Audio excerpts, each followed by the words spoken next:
శ్రీ రేణుకా ఎల్లమ్మ తల్లి జ్యోతిష్యాలయం ఫోన్ ద్వారానే జ్యోతిష్యం చెప్పబడును. మీ జీవితంలో ప్రతి ఒక్క సమస్యకి పరిష్కార మార్గం చూపబడును.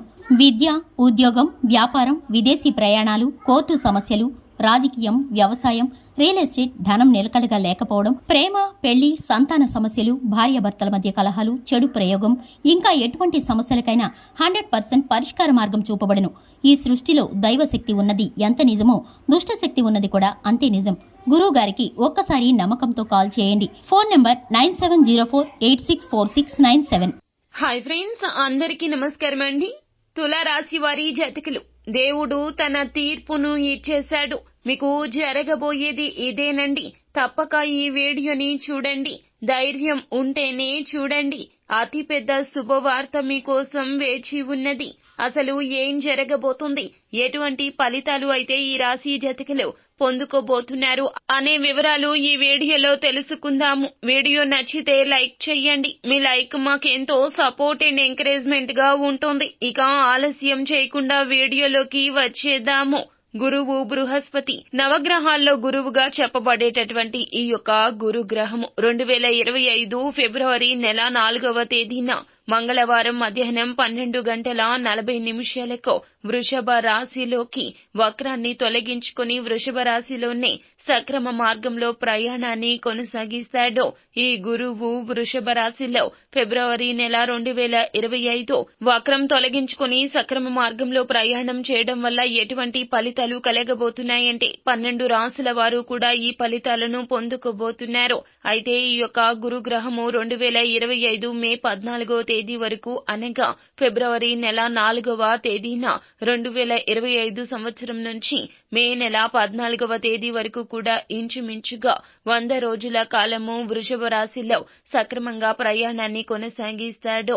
ఈ రకంగా గురువు ఈ 100 రోజుల వ్యవధిలో వృషభ రాశిలో వక్రాన్ని తొలగించుకుని ప్రయాణం చేసే సందర్భాల్లో 12 రాశుల మీద గురువు ప్రభావం ఎలా ఉంటుంది అంటే గనక, సహజంగానే గురువు పరోపకారి. విద్యకు సంబంధించి వాడు ఏ పనైనా చేయాలి అనుకుంటే విస్తరణ వ్యాపకాన్ని కలిగినటువంటి వాడు. సద్గుణాలను కూడా ప్రసాదించి అందించేటటువంటి ఈ యొక్క గురుగ్రహం మనం చేసేటటువంటి ప్రతి పనికి కూడా గురుగ్రహ బలం అనేది మనం తప్పక చూసుకుంటూ ఉంటాము. శుభకార్యం చేయాలన్నా, కళ్యాణం చేయాలన్నా, వివాహాది కార్యక్రమాలు ప్రారంభించాలి అనుకున్నా, గృహాన్ని ప్రారంభించాలన్నా, గృహ ప్రవేశం చేయాలి అన్నా, ఇటువంటి శుభ కార్యక్రమాలు చేయాలంటే మనం గురుబలం ఉందా లేదా అంటూ ఆలోచిస్తూ ఉంటాము. అటువంటి గురు బలాన్ని అందించేటటువంటి పరోపకారి అయినటువంటి విద్యావేత్త అయినటువంటి సద్గురుడు అయినటువంటి గురుగ్రహం యొక్క ప్రభావం 12 రాశుల మీద ఎలా ఉంటుంది అంటే గనక, అటువంటి ప్రభావాన్ని మనం ఏ రకంగా చూసుకోవాలి అనే విషయాన్ని ఇప్పుడు తెలుసుకోబోతూ ఉన్నాము. గురుగ్రహం కర్కాటక రాశిలో ఉచ్చ స్థానాన్ని పొందుకుంటాడు. మకర రాశిలో నీచ స్థానాన్ని పొందగలుగుతాడు, అనగా బలహీన పడతాడు. నవగ్రహాల్లో ఒక ప్రత్యేక గ్రహమైనటువంటి విశిష్టతకు, మంచికి మారు పేరుగా చెప్పబడేటటువంటి ఈ యొక్క గురుగ్రహం అనుగ్రహంతో దేవుడు తన తీర్పును ఇచ్చేశాడండి. 12 రాశుల్లోకెల్లా తులారాశి వారి జాతకులు మేలిమి ఉత్తమ ఫలితాలు అయితే పొందుకోబోతున్నారు. విద్యార్జన పూర్తిగా చేయాలన్నా, ధనార్జన సక్రమంగా జరగాలి అన్నా, ధర్మబద్ధంగా జీవనాన్ని కొనసాగించాలి అన్నా కూడా మనకి గురుగ్రహం అనుగ్రహం ఉండాలి. అయితే ఇప్పుడు గురుగ్రహం అనుకూలం అనేది ఎక్కువగా కనిపిస్తుంది తులారాశి జాతకులకు. మన మాటలతో జనాలను ఆకర్షించాలి అన్నా, జన సంబంధాలు పరిపూర్ణంగా ఉండాలి అన్నా, వృత్తి ఉద్యోగ వ్యాపారాల్లో మంచి పేరు ప్రఖ్యాతలు తెచ్చుకోవాలి అన్నా, సమాజంలో మనకి ఏమిటంటే గనక జన సంబంధాలు పరిపూర్ణంగా ఉండాలన్నా, వృత్తి ఉద్యోగ వ్యాపారాల్లో మంచి పేరు ప్రఖ్యాతలు తెచ్చుకోవాలి అన్నా, సమాజంలో ఒక రకమైనటువంటి మీ యొక్క ఉనికిని కాపాడుకొని మంచి గుర్తింపు తెచ్చుకోవాలి అన్నా మనకి గురుగ్రహం అనుగ్రహం ఉండాలి. కావునే తులారాశి జాతకులకు రాబోయే రోజుల్లో గురుగ్రహం అనుకూలత అనేది ఉండడం రీత్యా ఇత్యాది అనుకూల పరిస్థితులు అయితే మీరు పొందుకోబోతూ ఉన్నారు.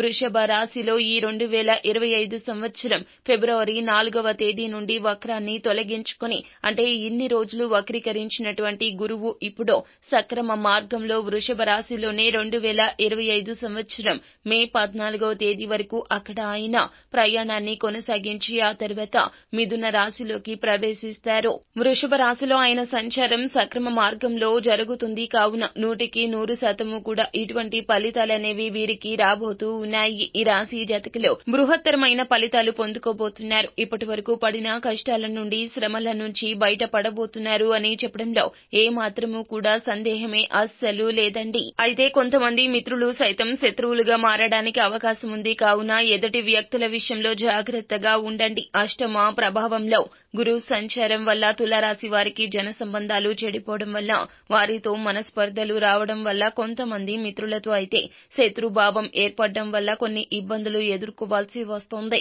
ఒక్కసారిగా సమాజంలో అపనిందలు లేకపోతే నిందలు మీరు భరించాల్సిన పరిస్థితి ఏర్పడుతుంది.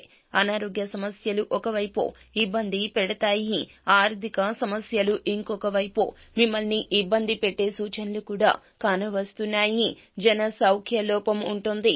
పోటీ ప్రపంచంలో వెనకడుగు వేయడం, విద్యార్థులకు తగిన ఫలితాలు రాకపోవడం, ఇంటర్వ్యూల్లో ఇతరత్రా పోటీ పరీక్షల్లో రాణించలేకపోవడం, నూతన ఉద్యోగాలు అందుకోలేకపోవడం, ఉన్న ఉద్యోగంలో ఇబ్బందులు ఎదుర్కోలేకపోవడం, అధికారులతో మనస్పర్ధలు రావడం, కుటుంబంలో కావచ్చు బయట కావచ్చు సమస్యలు ఎదుర్కొని అశాంతికి గురయ్యే వాతావరణం అయితే కనిపిస్తోంది. ఈ గురువు అష్టమ భావంలో సంబంధించినటువంటి సంచరించిన ఈ 100 రోజుల కాల వ్యవధిలో గురువు యొక్క అనుకూలతలు ఉన్నా కూడా కొన్ని ప్రతికూలతలు కూడా ఉండే అవకాశాలు కనిపిస్తుంది. కావున పూజాది కార్యక్రమాలు నిర్వర్తించండి.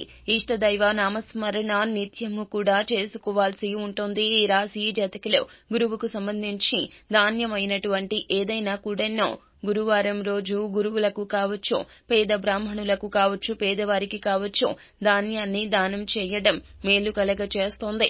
విద్యాబుద్ధులు నేర్పినటువంటి గురువులు సమాజంలో పేరు ప్రఖ్యాతలు తెచ్చుకున్న మీరు అభిమానించే గురువులకు 1 కేజీ శనగలను దానం చేయడం, పసుపు వర్ణపు పండ్లను వారికి అందించి వారి దివ్యాశీస్సులు తీసుకోవడం, వారికి నమస్కరించుకోవడం ఇలాంటివి చేయండి. ఖచ్చితంగా గురుగ్రహం అనుకూలత కలుగుతుంది అన్నమాట. గురువుకు సంబంధించినటువంటి జీవిత చరిత్రలు అంటే గురు చరిత్రాది పుస్తకాలు కానీ, దక్షిణామూర్తి శ్లోకాలు కానీ, హయగ్రీవ స్వామి స్తోత్రాలు కానీ చదువుకోవడం, పారాయణం చేయడం మేలు కలగ చేస్తోంది. శనగలను గురువారం రోజు బాగా ఉడికించి నైవేద్యంగా తయారు చేసి గురుదేవుడు నైవేద్య సమర్పణ చేయడం, పసుపు వర్ణపు పండ్లను గురుదేవుళ్లకు నైవేద్యంగా సమర్పించడం, పసుపు వర్ణపు పూలమాలను గురుదేవుళ్లకు అలంకరించుకోవడం, ఈ రకంగా మీరు గురువులకు అనేక రకాల పరిహారాలు నిర్వర్తించుకోవడానికి అవకాశం ఉంటుంది. కుటుంబంలో ఉన్నటువంటి పెద్దలను, తల్లిదండ్రులను కూడా గౌరవించండి. వారిని గురువులుగా భావించి వారిని నమస్కరించుకోవడం, ఇటువంటి కార్యక్రమాలు చేయడం వల్ల గురువు యొక్క ప్రతికూలత నుంచి మీరు అనుకూల వాతావరణం పొందడానికి అవకాశం ఉంటుంది. ఇంకా అవకాశం ఉన్నవారు నవరత్నాల్లో కనక పుష్యరాగం ఎల్లో సఫైర్ ని కుడి చేతి చూపుడు వేలికో ధరించుకోగలిగితే మరింతగా గురు బలాన్ని అయితే పొందుకోగలుగుతారు అన్నమాట. తప్పకుండా ఈ విధంగా చేయండి. గురుగ్రహం అనుకూలత అయితే తప్పక కలుగుతుంది. చెప్పిన విషయాల్లో మీ స్థాయిని బట్టి మీరు నిర్వర్తించుకునే పరిహారాలను బట్టి మీకు మీ యొక్క సౌకర్యాన్ని బట్టి ఇప్పుడు చెప్పిన ఈ పరిహారాల్లో ఏదో ఒకటి నిర్వర్తించండి. గురుదేవులను సందర్శించి పూజాది కార్యక్రమాలు నిర్వహించుకోవడం, లేదా శనగలు దానం చేయడం, లేదా శనగలు నైవేద్యంగా సమర్పించడం, పసుపు వర్ణపు అరటి పండ్లు గురువులకు సమర్పించడం, గురువులకు నమస్కరించి ఆశీర్వాదాలు పొందుకోవడం, గురు చరిత్రాది పుస్తకాలు లేదా దక్షిణామూర్తి శ్లోకాలు, హయగ్రీవ స్తోత్రాలు పాటించడం వల్ల గురువు అనుకూలత పెరుగుతుంది అన్నమాట. సో ఫ్రెండ్స్, చూశారు కదా, ఈ వీడియో మీకు నచ్చితే లైక్ చేయండి. అలాగే మరిన్ని వీడియోస్ కోసం మా ఛానల్ ని సబ్స్క్రైబ్ చేసుకుని ఫాలో అవ్వండి. Thank you.